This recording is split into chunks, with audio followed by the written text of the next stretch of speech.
This is question number 6 from the revision quiz 2 for probability and stats. And this one says a simple random sample of size n equals 200 is drawn from a normal population with unknown variance. Consider the t-test of the hypothesis. H0 is mu is 8 and H1 is mu is less than 8 with significance level 0.05. This gives us a sample standard deviation of 4.3 and asks us to estimate the power of the test. So first thing to understand is what the power of a test is. So the power of a test is equal to the probability of rejecting H0. Probability that we reject H0 given some set of circumstances where we should reject H0. So in this particular instance, we should reject H0 because the population mean mu equals 7 turns out indeed it is less than 8. So if it was true that the population is equal to 7, we absolutely should reject H0. And we need to determine what the circumstances are in which we would reject H0. In other words, when we draw our sample of 200, what x bar or what mean for the sample would we need to get in order to reject this hypothesis, and what's the probability of that happening given that the actual underlying population was 7, had a mean of 7.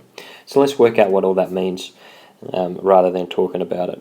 So first thing we need to know is what test statistic are we going to use? Well, even though we've got a sample size of 200 and it is a normal population, we know that it's an unknown variance and therefore we're going to use a t-test, and they've actually told us to use a t-test. So the t-value, t-crit, which we'll work out in a second, is equal to what? X bar take mu, well this is X bar crit, we'll denote that with a C, over S on root n. Now what's t crit? So we've got 0.05, we've got a significant alpha level significance 0.05, and we've got a sample size of 200, so it's an alpha of 0.05 for a one-tailed t-test with 199 degrees of freedom. It's tempting to go and use your formulas because that's what you'll be doing for the exam. But you can get the exact answer from Excel. So if you go and look in the table, you're going to get, what will you get? For a one-sided t-test in the table, bearing in mind here what the that we're 199 degrees of freedom, so we go all the way down to the bottom. And we need 0.1 in this table because it's giving us two-sided values and we only want one-sided. So we need a 0.1 two-sided is the equivalent on one particular side to a 0.05 one-sided. So it's about 1.662.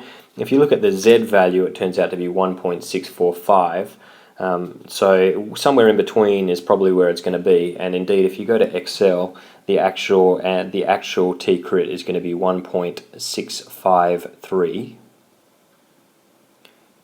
1.653, and now that's equal to our x bar crit, which is the value we're trying to work out, because this is the mean we would have to get for our sample in order to reject our H0, minus our assumed mean 8, because this is still under the circumstances where we don't know this, over 4.3 over root 200, and so we can rearrange, and x bar is equal to,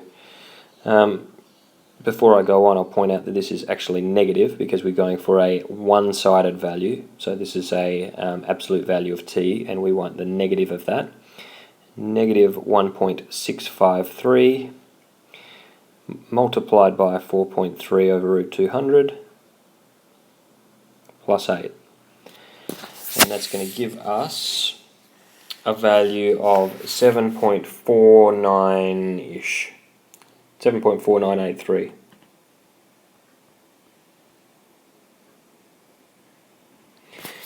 So now what we need to do is this is the value. If we drew a sample of 200 and we got a mean of less than 7.4983, then that would be enough information for us to reject the hypothesis that mu is equal to 8 in favour of H1, that mu is less than 8.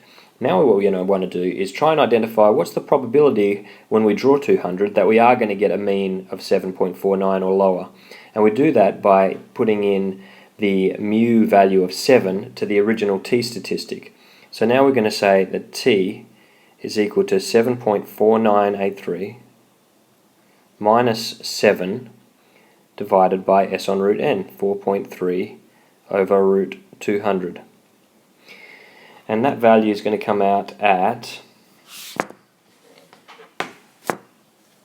1.64. So all we need to do now is go and either look up in a t-table and see and get close, or go to Excel and get exact, and find out what is the probability. Therefore, the p value, not the p value, the power is equal to the probability that t is less than or equal to 1.64. That's assuming a sample size of 200 and 0.05 alpha level. And all we have to do is go type that in, and you'll see that the value comes out at 0.949. And the way to see that on the tables to see how close it is, it's actually easier on the Z table than it is with the T table. And the Z table will give us a reasonable approximation, if a little bit less conservative. So if you go down to the Z equals 1.6 row, 1.6, and go across the 0.04 column, we get 0.9495, and that turns out to be a little bit more aggressive than the value that we want. So yep, that's it for that question. 9.94. I think the answer they get is 0.9491, so we'll call that close enough, and we'll move on to the next one.